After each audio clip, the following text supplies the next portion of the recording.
প্রথমবারের মতো পর্যটন মোটেল বগুড়া আয়োজন করেছিল পিঠা উৎসব।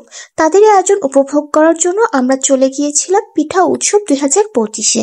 প্রথমবারের মতো তাদের আয়োজন হিসেবে স্টল সংখ্যা ছিল সীমিত, আর প্রতিটা আইটেমই ছিল অত্যন্ত সুস্বাদু। আমরা প্রথমেই দেখা পেলাম পাটিসাপটা এবং দুধ চিতইয়ের। পাটিসাপটা 30 টাকা, দুধ চিতই 30 টাকা।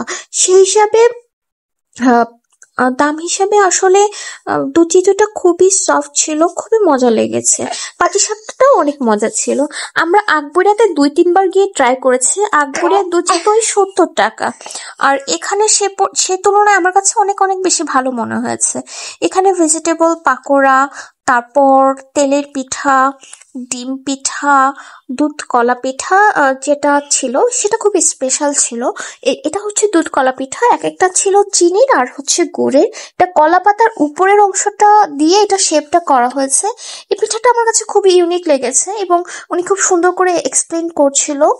আর এই পিঠাটা আমার হাজবেন্ডের কাছেও খুব ইউনিক মনে হয়েছে। এটা আসলে আমরা কোথাও খাইনি এবং টেস্টটা ভালো ছিল।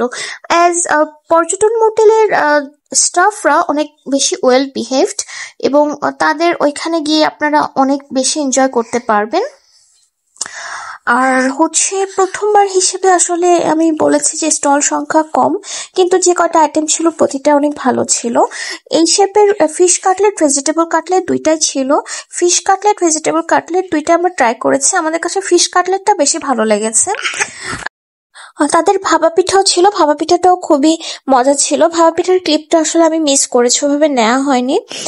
আর স্টলে ছিল পাটিসাপটা, দুধ চিতই, বুটের হালুয়া, ঝাল কুশলি, মিষ্টি কুশলি, চিকেন পাকোড়া। এই স্টলটাতে অনেক অনেক আইটেম ছিল। আমরা প্রতিটা আইটেমই 1 পিস করে ট্রাই করেছি, সবগুলোই ভালো ছিল। আর হচ্ছে চিকেন পাকোড়াটার কথা আমি বলবো, চিকেন পাকোড়াটা একটু বেশি ভালো লেগেছে। যাই হোক, আপনারা ফ্যামিলি নিয়ে ওখানে যেতে পারবেন, এনজয় করতে পারবেন। আমরা আমাদের বেবিকে নিয়ে গিয়েছিলাম, বেবি খুবই এনজয় করেছে।